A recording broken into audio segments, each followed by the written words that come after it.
Joe looked at me this morning, and for the first time I realized he wasn't seeing me anymore. He was seeing something he was trying to categorize, something that needed a name he didn't have yet. And the looking, careful, clinical, the gaze of a man who had survived by learning to accurately assess things that frightened him, told me more than anything he'd said in 4 days. He was still trying to decide what I was. I woke up before either of them, not because of sound, not because of the infected repositioning outside. I could sense that, the slight shift in the arrangement down on the street, but it was almost ambient now. Background, the way you register traffic noise in a city and stop hearing it as individual events. That thought crossed my mind, and I sat with it for a few seconds. Traffic noise. Background. I wrote it down before I could revise it into something less accurate. The apartment was cold. We'd stopped running the camp stove for warmth, fuel conservation. Joel's call, and a correct one. I sat at the kitchen table and waited for the others to wake up and watched the fog through the window and thought about very little. That was the other change I'd been noticing. Before, day 1 through day 8, the long days of being alone, my mind had run constantly. The particular noise of a brain processing threat at high volume, cataloging risk, calculating options, rebuilding the same assessments from scratch every few hours because nothing was certain, and certainty was the only currency that felt worth anything. Now it was quieter, not numb, not dissociated, just quieter. The calculations still happened, but somewhere below the surface, without the noise of anxiety wrapped around them, like a process that had found a more efficient way to run. I wasn't sure if that was adaptation or erosion. I wrote that down too. Joel came out first, saw me at the table, poured water, started the stove for coffee, and did all of it without looking at me directly. Not avoidance exactly, more like the peripheral awareness you use near something that requires care. The way you move around an open wound, not ignoring it but not pressing on it either. He sat across from me eventually, mug between both hands. "How'd you sleep?" he asked. 4 hours, maybe 5. He nodded. Dreams. I'd been waiting for that question since day 10.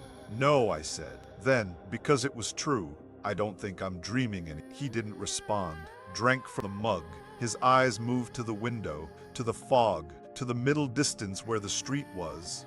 "They repositioned twice overnight," I said. "Once at about 2 a.m., once closer to 4. The second time they tightened the radius." He was looking at me now. I hadn't looked toward the window once while I said it. "How do you know that?" he asked. I didn't have an answer that was going to help. "I just do," I said. Ellie came out an hour later. She was holding herself differently than she had in the first days. More contained, less open. She'd always had a watchfulness, but it used to feel like the watchfulness of someone gathering information. Now it felt like the watchfulness of someone monitoring a situation they weren't sure they could leave. She said good morning to Joel. She said it to me too, after a half-second gap that she covered well. I noticed the gap. I let it pass. We went outside at mid-morning. Joel's routine: observe, document, reassess. He was methodical about it in a way that I respected, even now. The discipline of someone who understood that stopping the practice of gathering information was how you started losing. Ellie stayed on the building steps. Joel and I went to the sidewalk. They were there. 6 of them spread across the width of the street, a configuration I'd come to know the way you know, familiar arrangement. The northern cluster of 3 and the southern pair, and the single one positioned directly opposite the building, directly opposite me. I stood still and looked at them and felt, this is what I've been trying to find language for all morning. I felt the shape of the space between us, not distance, shape. The specific topology of the arrangement, the angles and the intervals, as clearly as if someone had drawn it in the air. I shifted my weight to my left foot. The single one across the street shifted its weight. Not a step, not a dramatic gesture, just the same micro-adjustment reflected. Joel said nothing. I slowly raised my right hand, fingers loose, not pointing it at. 3 of the 6 turned toward me by almost exactly the same angle simultaneously. I lowered my hand. They held the angle for a moment, then adjusted back. I heard Ellie, behind me on the steps, take a single step backward. Joel told me to go back inside with Ellie and wait. I went. He stood on the sidewalk for another 15 minutes.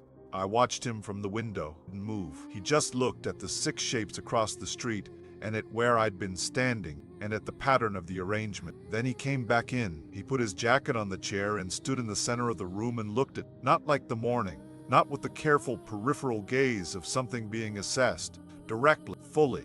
"You're not reacting to them anymore," he said. I waited. The first few days, even through day 10, there was still a response. Tension, held breath, the physical language of someone managing fear. He paused. Now you stand out there and you look at them like you're reading a weather pattern, like they're information. The room was quiet. They're not unpredictable to you anymore, he said. Are they? It wasn't quite a question. No, I said. Not really, he nodded slowly.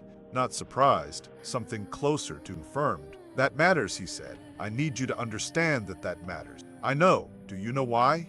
I looked at it. Because calm around them isn't adaptation. It's proximity. He held my gaze. It's alignment. Ellie had been sitting at the table during all of this. When Joel said the word alignment, she put both hands flat on the surface in front of her. Not a sound. Just the placement of her palms, the pressure of them against the wood, like she needed the physical reality of something solid. Are you scared of them? She asked. I thought about the street, the shape of the space between us, the clarity of reading their arrangement, the way you read a familiar room in the dark. No, I said. She looked at her hands. Are you scared of anything? Quieter now. Not an analysis. Something more personal. I thought about it honestly. Yes, I said. She looked up. What? I looked at the window. The fog. The 6 shapes I could feel even from in here. Their positions mapped somewhere below the level of thought. A floor plan I'd memorized without meaning to. Myself, I said. The room held that. Ellie nodded once. Very small. Like an agreement she hadn't intended to make out loud. I wrote this log in the bathroom with the door closed because I needed 10 minutes without being watched. Not because I resented. Joel is right to watch. Ellie is right to need the distance. The situation warrants all of it. Because I needed 10 minutes without performing normality, without maintaining the correct amount of visible uncertainty, without checking whether my responses were landing in the range of still him for 2 people who were working very hard to believe that they were.